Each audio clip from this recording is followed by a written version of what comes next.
కేసీఆర్ గారి కూతురు కవితను బీఆర్ఎస్ పార్టీ నుంచి సస్పెండ్ చేశారు.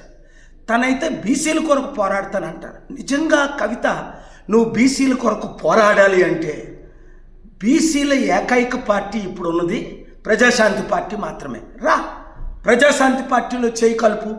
నువ్వు బీజేపీ పంపిన బాణము కాదని రుజువు చేసుకో.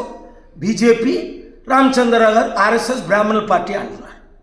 కాంగ్రెస్ 12 ముఖ్యమంత్రులు చేసిన రెడ్ల పార్టీ అని తెలుసు. మరి ఒక దొరసాన్ని నిన్ను నమ్మాలి అంటే, ప్రజల్లో నీ మీద కాన్ఫిడెన్స్ కలగాలి అంటే, నువ్వు గద్దరన్న చేరిన పార్టీ అయిన ప్రజాశాంతి పార్టీలో చేరు. రా, జూబ్లీ హిల్స్లో పోరాడదాం, రుజువు చేసుకుందాం, అందరి మనసుల్ని విన్ చేద్దాం. కేసీఆర్ గారి కూతురు కవితను బీఆర్ఎస్ పార్టీ నుంచి సస్పెండ్ చేశారు.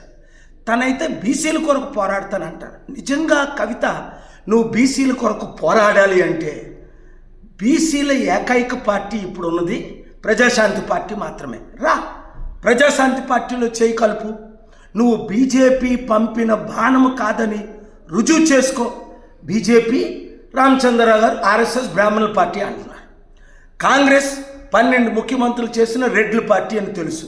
మరి ఒక దొరసాన్ని నిన్ను నమ్మాలి అంటే, ప్రజల్లో నీ మీద కాన్ఫిడెన్స్ కలగాలి అంటే, నువ్వు గద్దరన్న చేరిన పార్టీ అయిన ప్రజాశాంతి పార్టీలో చేరు.